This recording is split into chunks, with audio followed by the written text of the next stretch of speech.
cerita hikmah. Di sebuah desa kecil di Lamongan yang dikelilingi hamparan sawah dan pepohonan rimbun, hiduplah Parjo dan Sumirah. Mereka tinggal di sebuah rumah sederhana, berdinding kayu tua yang warnanya mulai memudar digerus waktu.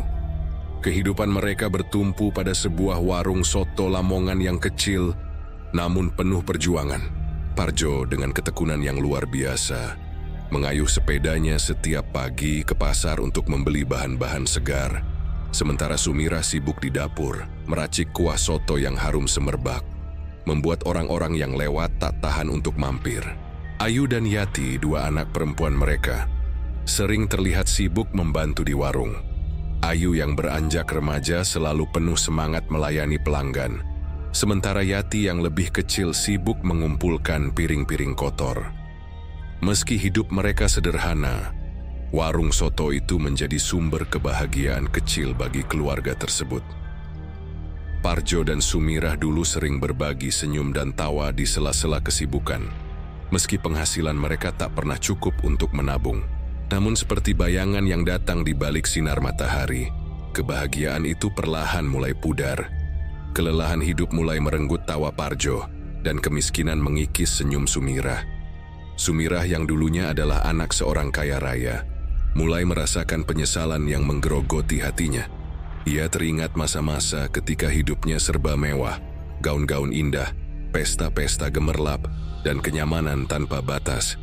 Semua itu hilang ketika ia memilih menikah dengan Parjo, seorang lelaki biasa tanpa harta atau kemewahan. Setiap malam saat keluarga lain tertidur lelap, Sumirah sering terjaga. Ia duduk di depan rumah, memandang langit penuh bintang, sambil bertanya-tanya dalam hati, apa yang sebenarnya ku cari dalam hidup ini? Apakah cinta cukup untuk melawan kemiskinan? Dalam hati kecilnya, Sumirah merasa Parjo tak lagi menjadi pria yang dulu ia kagumi, seseorang yang berani melawan dunia demi dirinya. Kini Parjo hanya terlihat lelah, letih, dan pasrah pada keadaan. Parjo di sisi lain merasakan perubahan sikap istrinya. Namun ia memilih diam. Baginya, cinta adalah pengorbanan, dan ia siap menanggung segalanya, termasuk penyesalan Sumirah. Tetapi dalam kesunyian malam, ia sering menangis sendiri, mengingat janji yang pernah ia ucapkan kepada Sumirah, bahwa ia akan membuatnya bahagia apapun yang terjadi. Janji itu kini terasa seperti beban yang kian berat untuk ia pikul. Di balik kesederhanaan kehidupan mereka, ada badai kecil yang perlahan-lahan terbentuk, mengancam keharmonisan keluarga itu. Apakah cinta yang dulu menyatukan mereka cukup kuat untuk bertahan di tengah cobaan hidup? Ataukah waktu dan kelelahan akan membawa mereka pada sebuah persimpangan yang sulit? Hari-hari di desa kecil itu terasa semakin panjang bagi Sumirah. Kehidupan sederhana yang dulu ia jalani dengan cinta dan ketulusan kini terasa seperti belenggu. Setiap pagi saat ia duduk di depan warung, melihat pelanggan-pelanggan sederhana yang datang menikmati sotonya, hatinya terasa semakin hampa. Aroma kuah yang sedap tak lagi menghiburnya. Justru, setiap sendok soto yang ia hidangkan terasa seperti pengingat akan kehidupannya yang tak kunjung berubah. Apa gunanya hidup begini terus, Jo? Keluh Sumirah suatu pagi, saat Parjo baru saja selesai memotong ayam untuk soto. Kita kerja dari pagi sampai malam, tapi hasilnya cuma cukup buat makan. Anak-anak kita sampai kapan mau hidup miskin begini? Parjo menunduk, mencoba memahami. Ia tahu ucapan Sumirah tak bermaksud melukainya, namun tetap saja kata-kata itu menghunjam hatinya. Aku sudah berusaha, Mirah, tapi warung ini memang seadanya. Aku akan cari cara lain. Aku janji. Sumirah hanya mendengus. Janji Parjo sudah terlalu sering ia dengar, tapi hasilnya tetap sama. Pandangan Sumirah melayang jauh ke masa lalu saat hidupnya penuh dengan kemewahan. Ia teringat kamar tidurnya yang luas dengan ranjang berkanopi, pesta ulang tahun di rumah megah orang tuanya, dan deretan perhiasan yang dulu menghiasi tubuhnya. Kini, ia merasa dirinya hanya seorang wanita lelah, yang setiap hari bergulat dengan minyak panas dan panci besar. Keadaan semakin memburuk ketika Sumirah mulai membandingkan hidupnya dengan tetangga-tetangga desa yang lebih beruntung. Ada seorang juragan beras yang baru saja membeli mobil baru. Ada pula tetangga lain yang menikahkan anak perempuannya dengan seorang pejabat kaya di kota. Dalam benaknya Sumirah bertanya-tanya, mengapa dirinya, yang dulu hidup seperti seorang putri, kini hanya bisa menonton dari jauh kehidupan mewah itu. Keluhan Sumirah semakin menjadi-jadi. Setiap malam ia mengomel tentang kehidupan mereka. "Jo, apa kamu nggak malu? Lihat mereka. Bahkan Pak Bejo yang cuma jualan tempe di pasar bisa beli sepeda motor baru. Kita, sepeda kamu saja sudah reot." Parjo tak pernah membalas, hanya diam dengan kepala tertunduk. Namun, di dalam hatinya, ia merasa tak berdaya. Cinta yang ia miliki untuk Sumirah terasa seperti pedang bermata dua. Ia ingin membahagiakan istrinya, tetapi tak tahu lagi bagaimana caranya. Satu malam, setelah mendengar keluhan Sumirah tanpa henti, Parjo memutuskan untuk mengambil langkah drastis. Ia menemui seorang teman lama yang bekerja sebagai maklar tanah di kota. "Aku butuh pekerjaan tambahan," katanya dengan nada penuh tekad. Namun usaha keras Parjo tak serta-merta membawa hasil. Ia mencoba segala cara, membantu teman-temannya di ladang, menjadi buruh angkut di pasar malam, bahkan menerima pekerjaan kasar sebagai tukang bangunan di kota. Parjo sering pulang larut malam, dengan tubuh yang penuh peluh dan tangan yang kasar. Tetapi, semua itu tetap belum cukup untuk memenuhi ambisi Sumirah akan kehidupan mewah. Sumirah yang dulu hanya mengeluh kini mulai menyalahkan Parjo secara terang-terangan. "Kamu nggak becus, Jo. Orang lain bisa hidup enak, kenapa kita tidak? Apa aku salah menikah denganmu?" Kata-kata itu seperti petir yang menyambar hati Parjo. Parjo hanya bisa memandang wajah istrinya yang semakin dingin, semakin jauh dari Sumirah yang dulu ia kenal. Ia tahu Sumirah bukan lagi gadis ceria yang pernah ia temui di pasar malam bertahun-tahun lalu. Wanita itu kini berubah, terpenjara dalam obsesi akan harta yang tak pernah mereka miliki. Setiap malam, Parjo tak lagi memikirkan bagaimana membahagiakan istrinya. Ia mulai bertanya pada dirinya sendiri, apakah ia cukup baik? Apakah cinta saja memang tidak cukup? Sumirah yang gila harta telah menjadi duri dalam kehidupannya. Dan meski ia mencoba memegang janji pernikahannya dengan teguh, rasa lelah perlahan-lahan mulai merasuk ke dalam jiwanya. Di sisi lain, Sumirah merasa semakin jauh dari suaminya. Baginya, Parjo adalah simbol dari semua kegagalannya. Perasaan cinta yang dulu ia miliki telah berubah menjadi amarah dan penyesalan. Ia mulai berpikir, apakah mungkin ada cara lain untuk kembali meraih kehidupan yang ia impikan? Malam itu, di tengah gelap dan sepi, Sumirah kembali terjaga. Di sudut hatinya yang terdalam, ia tahu ia telah berubah, tapi ia tak peduli. Baginya, hidup ini adalah tentang pilihan, dan ia merasa telah memilih jalan yang salah. Apakah ia akan terus melangkah di jalan ini bersama Parjo? Ataukah ia akan mencari cara lain untuk meraih kemewahan yang selalu ia dambakan?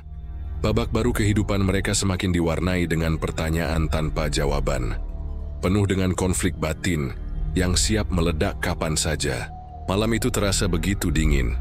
Angin malam berhembus seperti bisikan-bisikan hantu dari masa lalu. Di sebuah gubuk kecil yang terletak di tengah hutan lebat, Parjo berdiri di depan pintu yang tampak reot. Gubuk itu tampak seperti tak berpenghuni. Dindingnya penuh lumut dan anyaman bambunya mulai lapuk dimakan waktu. Namun, Parjo tahu ia berada di tempat yang tepat. Desa tempat ia tinggal memang penuh dengan cerita mistis.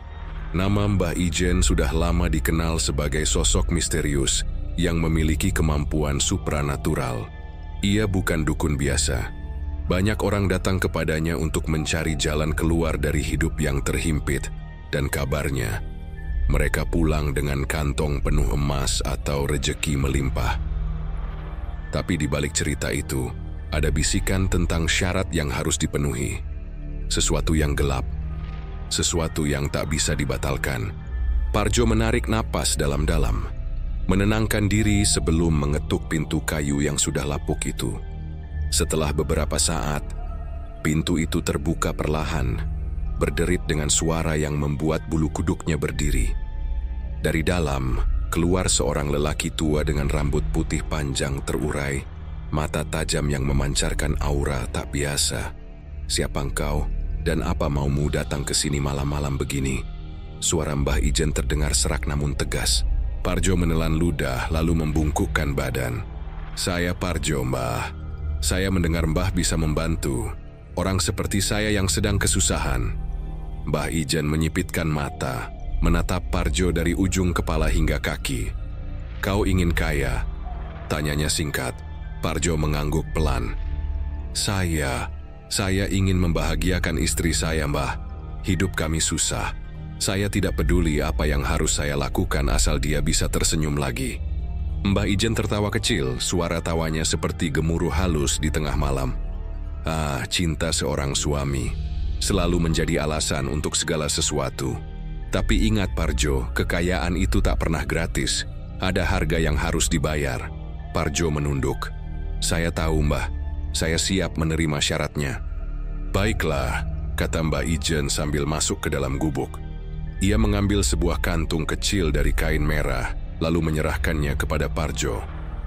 "Taburkan isi kantung ini di sekitar rumahmu malam ini. Mulai esok, rejeki akan datang menghampirimu. Tapi ingat, setiap malam Rabu kau harus memberikan tumbal." Parjo terdiam. Kata tumbal menggema di kepalanya, membawa rasa takut yang tiba-tiba muncul. "Tumbal apa, Mbah?" tanyanya ragu. Mbah Ijen tersenyum tipis, senyum yang sulit dibaca. "Awalnya sesuatu yang kecil, seekor ayam hitam, tapi tumbal akan meningkat seiring waktu. Kau harus siap untuk memberikan apa yang diminta. Jika kau gagal, akibatnya tidak akan kau sanggup tanggung." Parjo menggenggam kantung itu erat-erat. Dalam hatinya, ia tahu ia sedang memasuki jalan gelap yang tak bisa ia tinggalkan. Tapi wajah Sumirah yang penuh harap terlintas di benaknya, membuatnya memantapkan hati. Malam berikutnya, Parjo memenuhi syarat pertama. Ia membeli seekor ayam hitam dari pasar, seperti yang diperintahkan. Dengan tangan gemetar, ia mengorbankan ayam itu di halaman rumahnya. Darahnya ditampung dalam mangkuk kecil, lalu ditumpahkan di tanah di depan rumah. Angin malam berhembus dingin, membawa suara-suara samar yang membuat Parjo merasa diawasi. Keesokan paginya, keajaiban terjadi. Saat Parjo merapikan kamar, ia menemukan sebuah peti kayu kecil di bawah ranjang mereka. Peti itu berisi gulungan kain merah yang membungkus setumpuk uang dalam jumlah besar. Parjo terdiam, tangannya gemetar saat membuka peti itu. Ini nyata, ketika Sumirah melihat uang itu, matanya berbinar. "Jo, ini dari mana?" tanyanya penuh keheranan. Parjo mencoba tersenyum, menyembunyikan kegelisahannya. "Rejeki, Mirah. Mungkin doa-doa kita akhirnya terkabul." Sumirah tak banyak bertanya lagi. Ia terlalu terbuai oleh kebahagiaan yang baru ia rasakan setelah sekian lama. Hari itu ia memasak dengan penuh semangat, bahkan membelikan pakaian baru untuk Ayu dan Yati. Senyum Sumirah yang lama hilang kini kembali, membuat Parjo merasa usahanya tak sia-sia. Namun kebahagiaan itu hanya sementara. Seminggu berlalu, dan Mbah Ijen kembali meminta tumbal. Kali ini, bukan seekor ayam, tetapi 2 ekor kambing hitam. Parjo yang sudah merasakan manisnya kekayaan tak lagi banyak berpikir. Ia memenuhi syarat itu, meski hatinya mulai terasa berat. Uang dan emas kembali datang, jumlahnya semakin banyak. Sumirah yang awalnya hanya menikmati hasil itu dengan rasa syukur, mulai berubah. Ia menjadi semakin berambisi. "Jo, kita harus terus berusaha. Kalau kita bisa lebih kaya lagi, kita bisa pindah ke kota, membeli rumah besar, bahkan menyekolahkan anak-anak di tempat yang lebih baik," katanya dengan semangat yang berapi-api. Parjo hanya mengangguk, meski hatinya mulai diliputi rasa takut. Ia tahu bahwa setiap tumbal yang ia berikan mendekatkannya pada sesuatu yang lebih besar, sesuatu yang gelap. Minggu berikutnya, syarat Mbah Ijen semakin berat. Tumbal yang diminta adalah seekor sapi jantan. Parjo hampir menyerah, tetapi tatapan penuh harap dari Sumirah membuatnya tak sanggup berkata tidak. Ia kembali melakukannya, meski rasa bersalah mulai menghantuinya. Setiap malam, Parjo merasa ada sesuatu yang mengintai di kegelapan. Suara-suara aneh, bisikan-bisikan yang tak bisa ia pahami, dan bayangan hitam yang muncul di sudut matanya. Ia tahu, kekayaan yang ia dapatkan bukanlah sesuatu yang datang tanpa harga. Tapi ia terus meyakinkan dirinya sendiri, semua ini demi Sumirah, demi keluarga.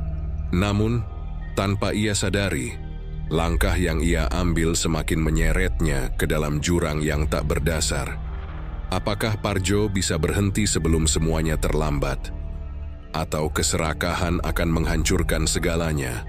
Waktu berlalu, dan kekayaan yang Parjo dan Sumirah peroleh semakin melimpah. Rumah mereka yang dulu reyot kini berubah menjadi bangunan megah yang mencolok di tengah desa. Perabotan baru, pakaian mewah, dan makanan melimpah menjadi hal yang biasa. Ayu dan Yati bahkan sudah didaftarkan di sekolah terbaik di kota. Namun, di balik senyum Sumirah yang semakin cerah, hati Parjo semakin gelap.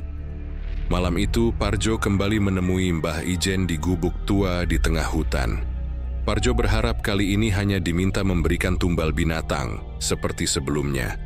Namun Mbah Ijen menyambutnya dengan tatapan tajam yang membuat jantung Parjo berdetak kencang. "Parjo," suara Mbah Ijen terdengar lebih dingin dari biasanya. "Saatnya naik ke tahap berikutnya. Kekayaan yang kau minta tak bisa terus-menerus datang tanpa pengorbanan lebih besar." Parjo menelan ludah. "Apa yang harus saya lakukan, Mbah?" tanyanya dengan suara bergetar. "Tumbal manusia," jawab Mbah Ijen tanpa ragu. Kata-kata itu bagai petir yang menyambar Parjo. Ia terdiam, tubuhnya lemas. "Manusia? Mbah, itu terlalu berat. Tidak bisakah saya berhenti di sini?" Mbah Ijen mendekat, sorot matanya semakin menusuk. "Berhenti. Kau sudah terlalu jauh, Parjo. Tidak ada jalan keluar dari perjanjian ini. Kekayaanmu telah membawamu sejauh ini, tetapi sekarang kau harus membayar harganya. Jika kau berhenti, bukan hanya kau yang akan menderita, tetapi juga istrimu, anak-anakmu, dan semua yang kau cintai." Parjo kembali ke rumah dengan hati kacau. Ia menghabiskan malam itu dengan merenung, mencoba mencari jalan keluar. Namun Sumirah, yang kini semakin tenggelam dalam keserakahan, memergokinya. "Kenapa kau tampak seperti orang bingung, Jo? Ada apa?" tanyanya sambil memandangi suaminya dengan tatapan curiga. Parjo akhirnya memberitahunya tentang permintaan Mbah Ijen. Ia berharap Sumirah akan mendukungnya untuk berhenti. Namun, yang ia dapatkan justru sebaliknya. "Jo, ini kesempatan kita untuk menjadi lebih kaya lagi," Sumirah berkata dengan nada keras. "Apa yang salah dengan itu? Bukankah kita sudah sejauh ini? Semua ini demi keluarga kita." "Tapi Mirah," Parjo memohon, "ini nyawa manusia. Ini salah. Kita sudah cukup kaya. Kenapa kita tidak berhenti saja sekarang?" Sumirah mendekat, mencengkeram tangan Parjo dengan kuat. "Kau bilang kau mencintaiku. Kau bilang kau akan melakukan apapun untuk membuatku bahagia. Sekarang buktikan." Kata-kata Sumirah menusuk hati Parjo. Ia merasa terjebak.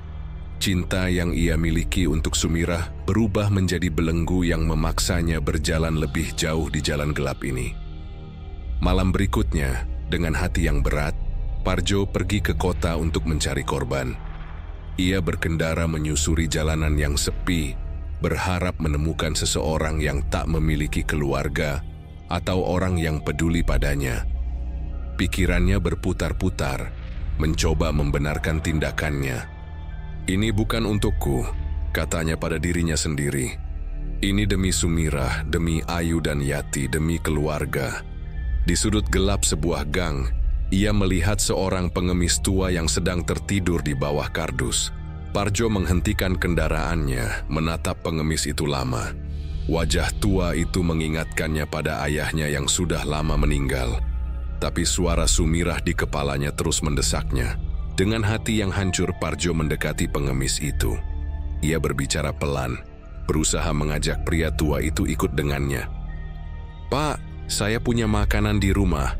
Ayo ikut saya, biar saya bantu." Pria tua itu awalnya curiga, tetapi akhirnya setuju. Parjo membawanya ke rumah, langsung ke gudang belakang di mana ritual itu akan dilakukan. Sumirah yang menunggu di dalam tampak tak sabar. "Cepat, Jo, kita tidak punya waktu," katanya dengan nada mendesak. Ketika ritual dimulai, Parjo hampir tak sanggup melakukannya. Tangan dan hatinya bergetar.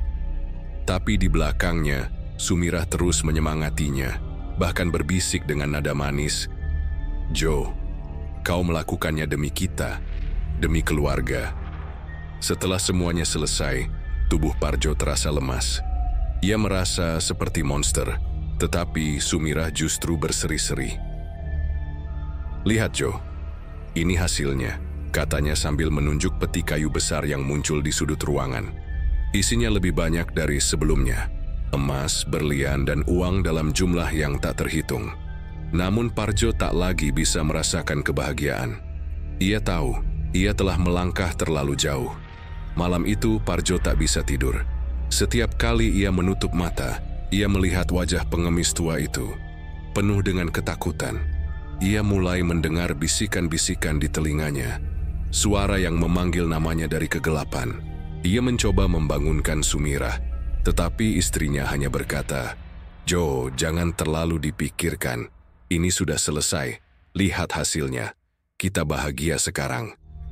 Namun, kebahagiaan itu mulai terasa hampa bagi Parjo. Kekayaan yang melimpah tak bisa menghapus rasa bersalah yang menghantui. Setiap malam, ia merasa ada yang mengawasi dari sudut gelap rumahnya. Suara langkah-langkah berat terdengar di lorong. Bayangan hitam sering muncul di cermin. Parjo mulai merasa bahwa kekayaan yang mereka peroleh bukanlah berkah, melainkan kutukan. Ia ingin berhenti, tetapi ia tahu, sekali ia melangkah di jalan ini, tidak ada jalan untuk kembali. Sementara itu, Sumirah semakin tenggelam dalam keserakahannya. Ia mulai merencanakan hal-hal yang lebih besar, tanpa menyadari bahwa semuanya mulai menghancurkan suaminya.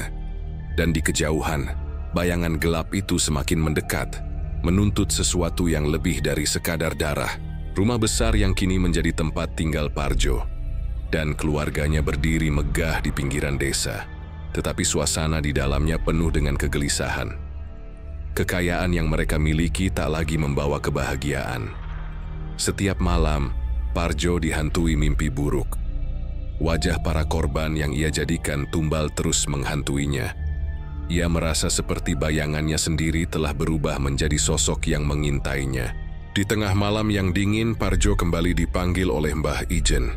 Ia berjalan dengan langkah berat menuju gubuk tua di hutan, kali ini dengan firasat yang jauh lebih buruk. Mbah Ijen menatapnya dengan senyum dingin saat Parjo tiba. "Parjo, kau telah melakukan dengan baik selama ini," kata Mbah Ijen.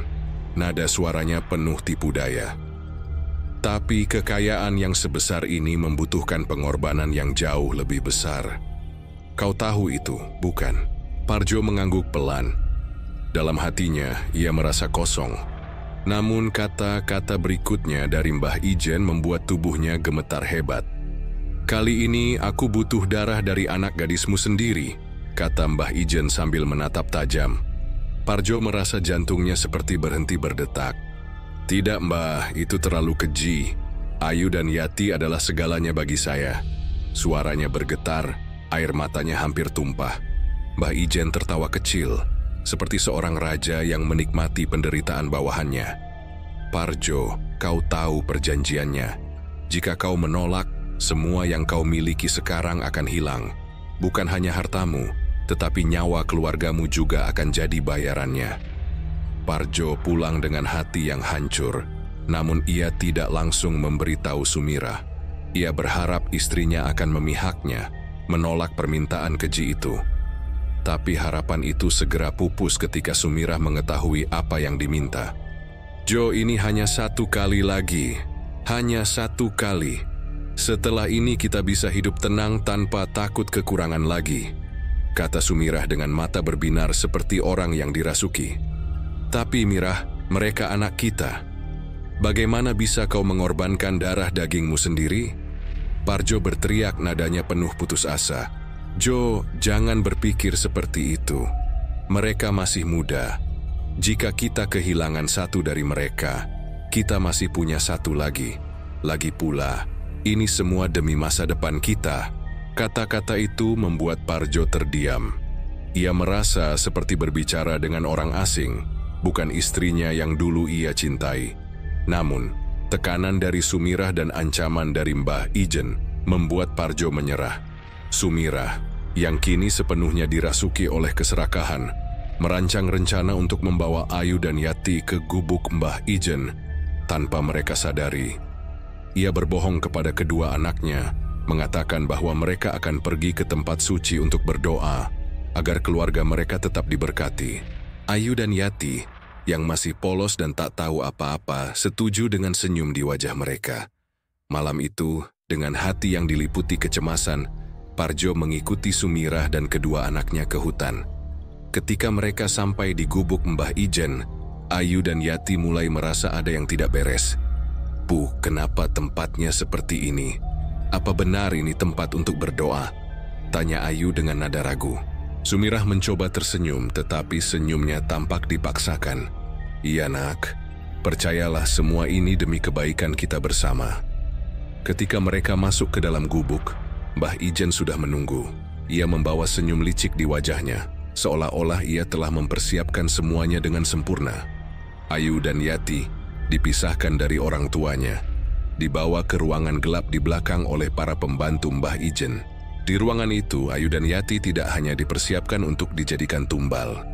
Mereka mengalami penyiksaan yang tak pernah terbayangkan. Tubuh mereka dilukai dengan simbol-simbol aneh, dan mereka dipaksa untuk menanggung pelecehan yang tak manusiawi. Tangisan dan jeritan mereka menggema di seluruh gubuk, tetapi Parjo dan Sumirah yang berada di ruangan depan tidak tahu apa yang sebenarnya terjadi. Parjo duduk di sudut ruangan dengan kepala tertunduk. Hatinya hancur, tetapi ia merasa tak berdaya untuk melawan. Sumirah, di sisi lain, terus menguatkan diri dengan keyakinan bahwa semua ini adalah pengorbanan demi masa depan. Namun, suara jeritan dari belakang akhirnya membuat Parjo tak tahan lagi. Ia berdiri, melangkah menuju pintu ruangan di mana Ayu dan Yati berada. Tapi sebelum ia bisa membukanya, Mbah Ijen muncul, menghalangi jalannya. "Jangan Parjo, kau tak ingin melihat apa yang ada di sana," kata Mbah Ijen dengan nada dingin. "Tapi mereka anakku," teriak Parjo, air matanya mulai mengalir. "Mereka akan menjadi lebih dari sekadar anakmu. Mereka akan menjadi alasan kekayaanmu yang tak terbatas," kata Mbah Ijen sambil tersenyum licik. Parjo merasa tubuhnya lemas. Ia ingin melawan, tetapi bayangan ancaman Mbah Ijen dan desakan Sumirah terus membayangi pikirannya. Malam itu berakhir dengan ritual yang sukses bagi Mbah Ijen dan Sumirah, tetapi tidak bagi Parjo. Hati Parjo hancur berkeping-keping ketika ia melihat Ayu dan Yati kembali kepadanya dalam keadaan lemah. Tubuh mereka penuh luka dan mata mereka kosong. "Ayah, kenapa? Kenapa ayah biarkan ini terjadi?" tanya Ayu dengan suara lemah. Parjo tidak mampu menjawab. Ia hanya bisa memeluk anak-anaknya sambil menangis. Sementara Sumirah tampak tak peduli, sibuk memandangi peti emas yang baru saja muncul di sudut ruangan. Di tengah malam itu, Parjo menyadari satu hal. Apa yang ia lakukan selama ini bukan demi keluarganya, melainkan demi ambisi Sumirah yang telah menghancurkan segalanya. Hatinya dipenuhi rasa bersalah, tetapi ia tahu mungkin sudah terlambat untuk memperbaiki semuanya. Dan di kejauhan, Mbah Ijen tersenyum puas karena ia tahu kekuasaan kegelapan telah sepenuhnya menguasai keluarga itu. Hari-hari setelah tumbal Ayu dan Yati menjadi masa paling suram dalam hidup Parjo. Meski mereka kembali hidup, Ayu dan Yati tak lagi sama. Fisik dan mental mereka hancur. Parjo mulai mencurigai sesuatu yang tidak beres. Ia menyadari, meskipun Mbah Ijen menjanjikan kekayaan melalui pesugihan, Uang dan emas yang ia berikan terasa terlalu nyata, seperti bukan berasal dari dunia gaib. Parjo mulai menyelidiki. Dalam hatinya ia tahu ada sesuatu yang salah, tetapi ia terlalu takut untuk membongkarnya. Hingga pada suatu malam, ia menemukan sebuah koper penuh uang yang sebelumnya disimpan oleh Sumirah. Parjo merasa aneh melihat koper itu. Bau logam tajam tercium dari tumpukan uang di dalamnya. "Dari mana semua ini, Mirah?" tanyanya saat istrinya masuk ke ruangan. Sumirah terdiam sejenak sebelum menjawab dengan senyum kecil. "Jo, kenapa kau tanya hal itu? Bukankah ini hasil dari pesugihan kita?" Namun, tatapan Sumirah yang menghindar membuat Parjo semakin curiga. Diam-diam, ia mengambil salah satu tumpukan uang dan menemukannya bercak darah di salah satu lembaran. Rasa mual segera menyeruak dalam dirinya, tetapi ia menahan diri untuk tidak menunjukkan apa-apa di depan Sumirah. Malam itu, saat Sumirah tertidur, Parjo memutuskan untuk pergi ke gubuk Mbah Ijen, tanpa sepengetahuan siapapun. Ia ingin mendapatkan jawaban langsung dari orang yang selama ini menjadi kunci kekayaan mereka. Saat tiba di sana, ia melihat sesuatu yang membuat darahnya membeku. Di belakang gubuk, terdapat tumpukan mayat dalam kondisi mengenaskan. Tubuh-tubuh yang telah kehilangan organ-organ vital mereka. Bau busuk bercampur dengan hawa dingin malam, semakin membuat suasana terasa mencekam. Dengan tangan gemetar, Parjo mengintip lebih jauh ke dalam gubuk. Ia melihat Mbah Ijen sedang berbicara dengan seorang pria berpakaian rapi yang membawa koper besar. Mereka tampak sedang bertransaksi, dan Parjo mendengar kata-kata yang menghancurkan hatinya. "Organ-organ ini akan kami jual ke luar negeri. Harga ginjal dan hati dari gadis-gadis muda selalu tinggi," kata pria itu sambil menyerahkan koper penuh uang kepada Mbah Ijen. Parjo mundur dengan tubuh gemetar.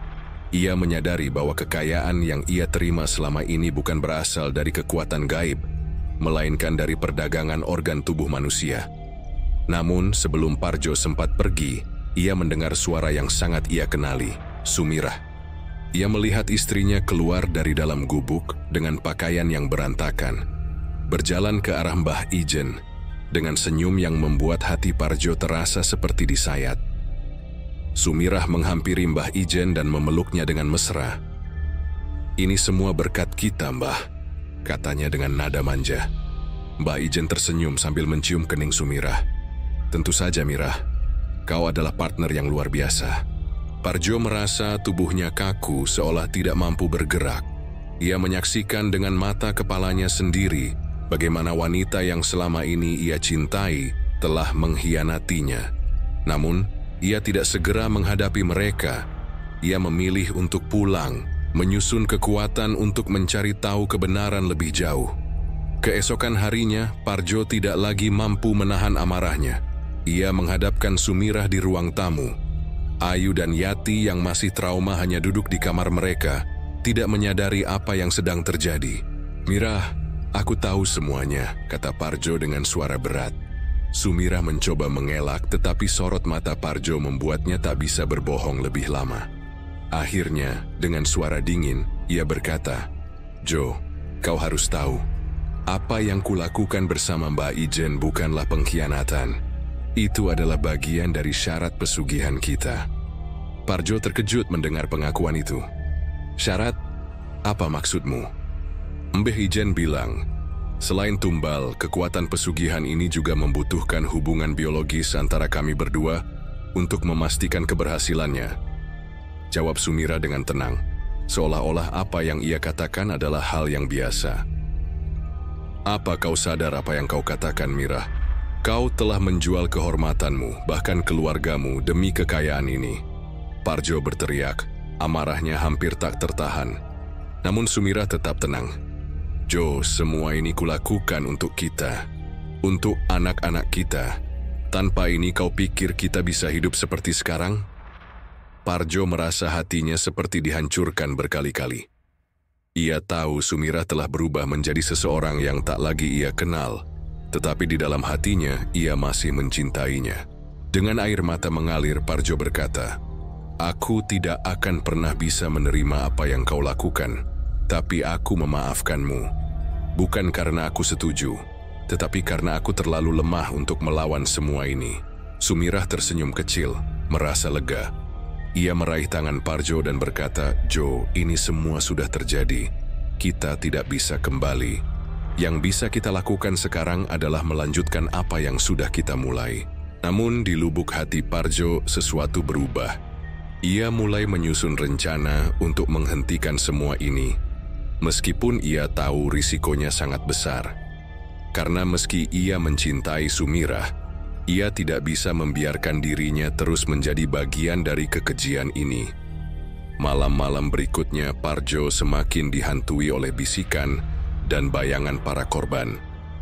Suara-suara itu seolah memanggilnya, meminta keadilan. Sementara itu, Sumirah semakin larut dalam hubungannya dengan Mbah Ijen, bahkan sering menghilang di malam hari tanpa memberi tahu Parjo. Parjo tahu waktunya untuk bertindak semakin dekat. Namun, ia menyadari melawan Mbah Ijen berarti melawan kekuatan yang jauh lebih besar daripada yang pernah ia bayangkan. Pertanyaannya sekarang adalah, apakah Parjo cukup kuat untuk melawan? Atau apakah ia akan tenggelam bersama Sumirah di dalam kegelapan ini? Suasana desa mulai berubah. Isu tentang hilangnya beberapa orang, terutama anak-anak muda, menyebar seperti angin. Warga mulai mencurigai ada sesuatu yang janggal di balik kekayaan mendadak keluarga Parjo dan keterlibatan mereka dengan Mbah Ijen. Salah satu keluarga korban yang kehilangan putri mereka akhirnya melapor ke polisi. Aparat kepolisian yang menerima laporan segera melakukan penyelidikan. Penyelidikan ini membawa mereka ke gubuk Mbah Ijen, tempat semua misteri terungkap. Saat polisi menggeledah gubuk tua itu, mereka menemukan pemandangan yang mengerikan. Tumpukan mayat dalam berbagai kondisi, organ tubuh yang diawetkan di dalam lemari pendingin, dan catatan transaksi yang mencantumkan nama-nama pembeli organ dari berbagai negara. Namun yang lebih mengejutkan adalah nama-nama yang muncul dalam catatan tersebut. Parjo dan Sumirah. Pada suatu pagi yang tenang, saat Sumirah sibuk menikmati sarapan mewah di rumahnya, suara siren polisi memecah keheningan. Beberapa mobil polisi berhenti di depan rumah besar mereka, dan aparat segera masuk untuk menangkap Parjo dan Sumirah. Parjo dan Sumirah, kalian ditangkap atas dugaan keterlibatan dalam sindikat perdagangan organ manusia, ujar seorang petugas dengan tegas. Parjo tampak pasrah. Ia tahu ini adalah akhir dari semua kebohongan yang selama ini ia coba pertahankan. Namun Sumirah berteriak histeris, memohon ampun. "Kami tidak tahu apa-apa, semua ini salah Mbah Ijen. Kami hanya korban." Jerit Sumirah mencoba menyangkal keterlibatannya. Namun polisi sudah memiliki bukti kuat. Barang-barang dari korban yang hilang ditemukan di rumah mereka, termasuk dokumen dan uang hasil transaksi yang mencoreng nama mereka selamanya. Pengadilan menjadi sorotan nasional. Semua orang ingin tahu bagaimana pasangan yang dulunya hidup sederhana ini berubah menjadi bagian dari sindikat keji.